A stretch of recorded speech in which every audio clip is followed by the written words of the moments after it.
chain, the address on a bedroom so Cassie and some nedos on the Obeti and also Kesrebi and say, North Tom Rashe Bedjani Samuel Okujeto a black one nature say, a board of trustees, Emma National Cathedral on Pedifonche, na Wunguno Sanso and a Conventions People's Party, and rather what it to Ja, as a Nadia say, oh my Ghana, ya fida ye dear no woman ebedi when and someone would be, and I'm there some will say bedroom so Cassie and I'm DSTV channel 280, Go TV channel 119, Facebook no, Adom TV extra. Wish Mia, a friend me. I'm not sure why,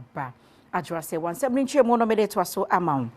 Kasama former ya a share womansia on some so ye kwasi kwaten. Na nanwa da enche bia no panyi ba kwade kwato Facebook ya watch say afim peduni aduoni afim peduni aduonu ba kwade wonom. Aban edisi kabotine 68.5 million Ghana cedis. E na wode ye photocopy ema SHS womo ye pass questions since wonye na wonom ensua na do na kwasi kwaten kasa e na watch say said o panyi bubu se se photocopy ba ko bia no na 78 Ghana cedis chese man ya so ye hwe womansia ho nsem so dis bia fa baby no sansem no wadi munchemu aba ensembia kasama forma asoye hye enwumasu ansem so kosi kwaten edebeto abefo ntentan Facebook so ochemu se sika awo mu ede hye enkrata mu wa fimpinu ni aduonu ba komu ema adusuafo no enye photocopy keke na emu printing so eka ho ene kwan ofa aso cheche enwuma no so ema awo mu senti ensemu ededa bonten se asoye ne de Ghana cedi opepe eduso enwotwe ena eye photocopy no Nukribia enim, Ochibusa Fimpini Dunkurumu, Akiola Publication Company Limited, any Kingdom Books and Stationery, and also any Wamudin Kitahua, Wamudi Revision Books, Emma, and to Asusuku Ahodo, and no wato, and Woma, and Pem Aheno, any and so 207,000. But the Madisia for more West African senior high schools, Yana past questions, Ekahua, Bakubia Ghana Cedi Adrianai, Sanso Ena, study guide for senior high school, and Pem Ahasa. Any edusia bako 361,755 on so na wasi past questions eka ho chief examiners report so eka ho ma core subjects ni nyina wo Jeffrey Kingdom Books and Stationery Company honom a na no so ye Ghana cedi eduso enum bako bia fimpinu ni eduno bako mu nso asoye ne sa ne Mrs Kingdom Books and Stationery Limited for edi nkita ho a Revision Books Mpema Hana ni aduana ensia ahankro ni aduonu munso 446,957 ina wode senior high school fua ba ko bia eye Ghana cedi eduso nwotwe ni nyina so wa ye past questions eka ho chief examiners report any possible answers so eka ho Adom kuma wa mo mrahye bedwafie ne central for akopie mo bia ya National Cathedral ni sie no ekoso no na wa bro kodru ho no ana nofton mrahye bedwane Samuel Okujeto ablakwa wakasa etrese be ya nka wo mo eka bi ewom ya wo hwe echechire board of trustees ne sempanifo a wonom enye entena puti enhwe ema National Cathedral ni sie no ho nsem nko animu no wo trese animu ya mpanifo mfresa nkrofo ni nyina ompetepete wo mo ntem wo nwusa abedwako ne sanse sampanifo ya wayi wo mse ontina prutin won hwema National Cathedral ne nkoso no wo mo nya adwuma papa bia ewo ho Adom TV ohena mponsa e na abo nsem na the minority in parliament any one national executive one chere se omanpani na Dankwa Ekufuado abogana for anhoba e na fenso ne photo sanfo dada yewura Ken Ofuriata e chere se nei sika ye de National Cathedral ne monom ene dey e na nka woni ba be pa hontoma na je se wona twa homamu na cathedral no ye de ayedwuma enu nti no Honorable Samuel Okujeto ablakwa ena odi eye minority no anim say ena onen central for twin komo e National Cathedral site no okai. I know for certain that on Independence Day today, Osajefo Dr. Kwame Nkrumah will be very proud of what we have demonstrated here today. This is a simple demand for accountability. More than $58 million has been sunk in this pit.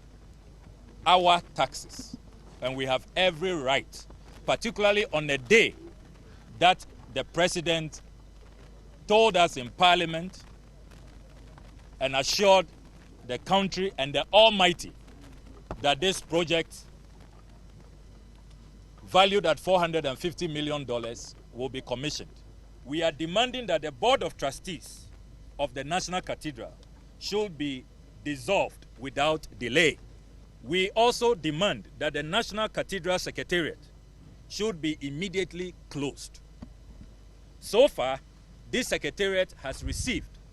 a staggering 225,962,500 Ghana cedis. It's a very expensive secretariat. Abusia we ye the every national cathedral site ewo enkran. Ohene amponsa kakabo mano ato. Titirani ya wasan eye nim the former Conventions People's Party amenyukuo don eye na nakosu afrempoma sapon kumankuma na wakasa kyerese no ada no my Ghana yedi mfinhia aduosia nson afahye efri bra ye je ye ho firi kwasikwa konsem na wo kyerese wo hwese de kata hyehye pro ye drimdie ne kankan ama Ghana mabunu sete no ano sade wabra bote anete mebi mokura fa nsuo so ne asase pradada so ansana wo manya de obedi ne kyerese Ghana independence no aye ka no ye nsanya nkan yie ne senti omo CPP amanyukuo sa afidida no wo mudi bienyi Conventions People's Party titinani ya wasaya amanyukuo ne band dani na nakosu afrempoma sapon kumankuma de atudwa so my Ghana mfinhia aduosia nson afahye ye di fa ye fa ahodie ho no CPP amanyukuo no edi sa afahye ne bia enyeyi wochiremu a ampa Ghana nya mfinhia aduosia nson de nanso fa ahodie ya mabunu hia so obenya adwuma papa ye wo mo amamu na ma wontu kwan ko obi man so nkopere adwuma no wo mo enyae. We will not continue to celebrate this one anymore until we get the next stage. And can't celebrate by yen paying for the yen. This year CPP money. No, yen be. There not any celebration. Celebration ya kwakwa yewo. I want to na be ma wo etmatena ahwe wo ho ahwe wo ma ahwe no ahwe no kunu atena se ahwe maame ahwe wo papa na wo hu sampa wo bo wiase no bo bra no yenyae eno ho asem na ye ne wonsem a enam mframa mu se enche CPP amanyukuo eni PNC beka wontam aba no aya amanyukuo baako na wasomo man Ghana no bo kire mu se wabi wapunu mato ho ama amanyukuo bia na woni wo mutiri mupo eni mampanyi dada wonya ne ba bi kwa wobo ma Ghana jefa hodie osagefo Dr. Kwame Nkrumah eni swade hunu se no woni ne beka bom ayedwuma amanyukuo bia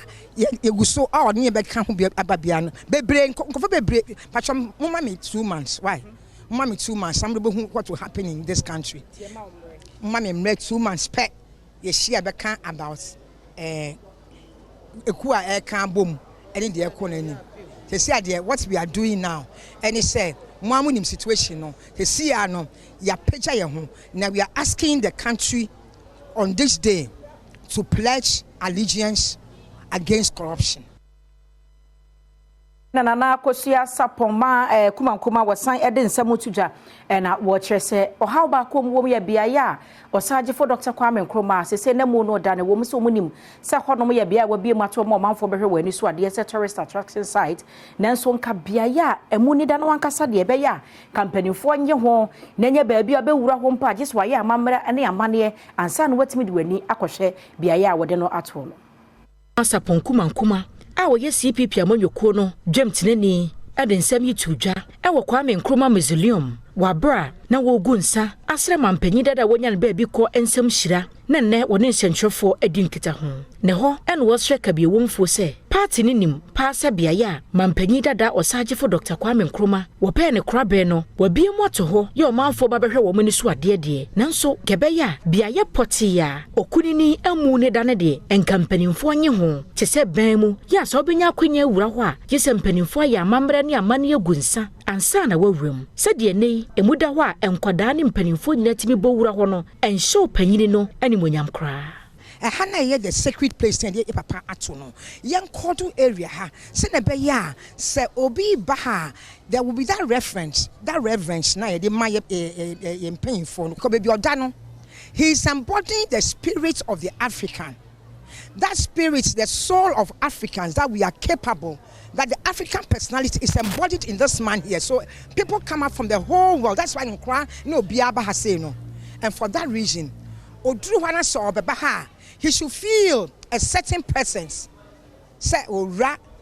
or sagefo baby at the here. Newo anti-LGBTQI+ bill ne honso, which mu say, why ye can you fui when in prefer say, what would nipa oba ana bema enti de otia se na o se onhu baby a wogina no kyerese sa ni kro no bibi ha no na emom se obabu obi kumfo e wo sa asem no ho de ogitumu a enyeyi. I stand here simple.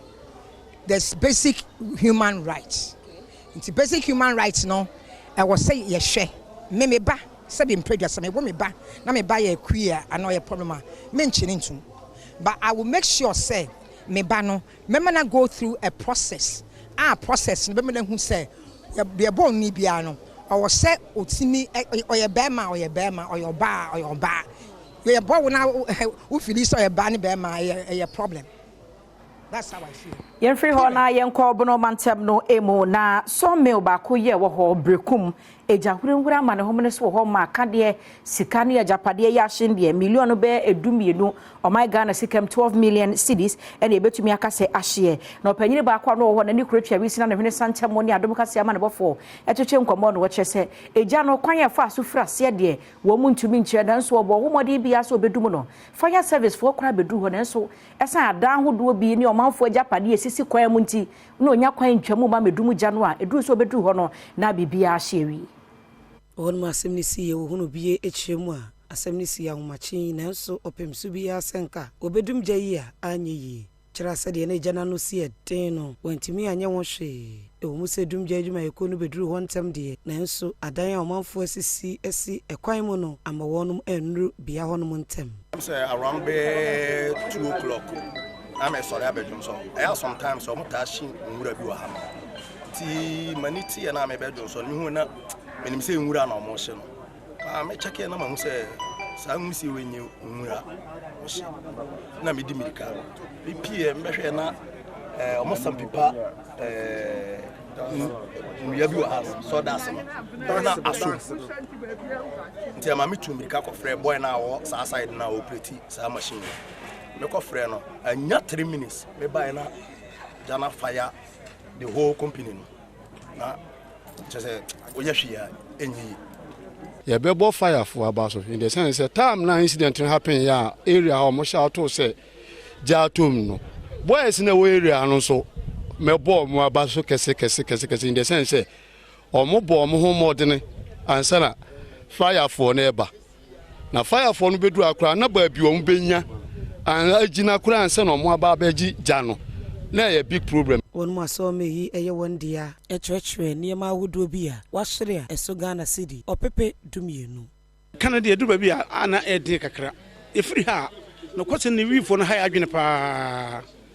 efiri ha pe se pa mo ha ni upa mo a no masan aba upa mo no masan aba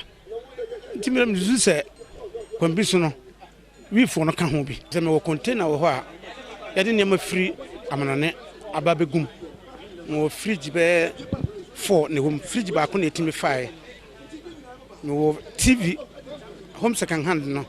ko be 50 ani nyina ahye ansana materials kakra ka ho na store no so na nema wom ansana me nua nso a ka ho bia kwa na action machine ahye bia ka da man for doors wo drop ni na panina I don't think you lie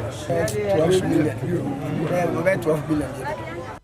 Beya koko dodo ya eduane wo mamu ne na abadodo ye hia afimu ne nyina ye nsa bekanti efutu akwa ma akuafo se wasrada koko dua no nhyehyɛ pii no awo ho to de bia behwe obi afumu no na ne nyina kansi ama wi ntumi mfam ebi won so abonse nnua afoforo fifiri wo koko no so na enom na ho den ye wo ma koko no ntumi enyina enti ebeya nka bra no wo mu ntwitwa sa nnua no na afi kora no koko na ankasa man wo ntwitwa bi na mframa mfam de ka ne se pruni no se beya afini mu no obetumi enya koko pii Ifrafin pironi aduonu dikosi aduonu baako mu no koko dua no ekofom pa akuafo no bayedodo na ena emo agodo area galamsey so asese mfudie bebre sebeye na koko kua besa sori gya ne na so bie munti Western North Regional Cocoa Health and Extension Officer Isaac Edu edi atuko akuafo anim se ebeyanka wontwitwa wo no baye ne ho abroni befre ne prone no okyerɛkyerɛ de kodie potia prone ne tie ene de wo ya obema wo no baye no enyini Mribia na ekuafo no se wan kenya ma ya na refi abakakra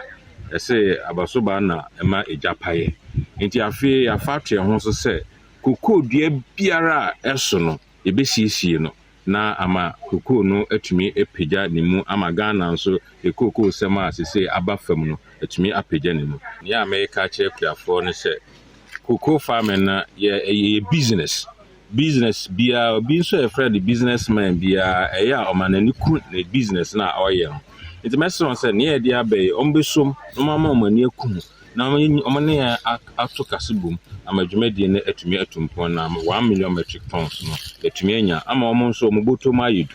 eno achi se hwebekwa Ikoko district manager Frank Amamo enso edito akuafo anim se safutuo ya wode ama wo mo iwoni so pepepe sepe ya botaya wo hwehwe na obetimi aduru ho full 19,000 hectares akuafo ani omudi se adwuman akuafo dodo keka ko 11,000 ye pese yenya 100% pruni obi di na afu mu ni siesie na afu no etimi fa ne ntoma pafra na eso a ye ni so adi hu ye 1 million metric tons ye dru ho ti ya hyase edwabo ye wurawura mu nkura ase community bia ase se obi ansore waka siesie wafu di wafu mu ni na ntimi yi aba no emra e banso ntimi nyina na ntimi mu ye 1 million metric tons no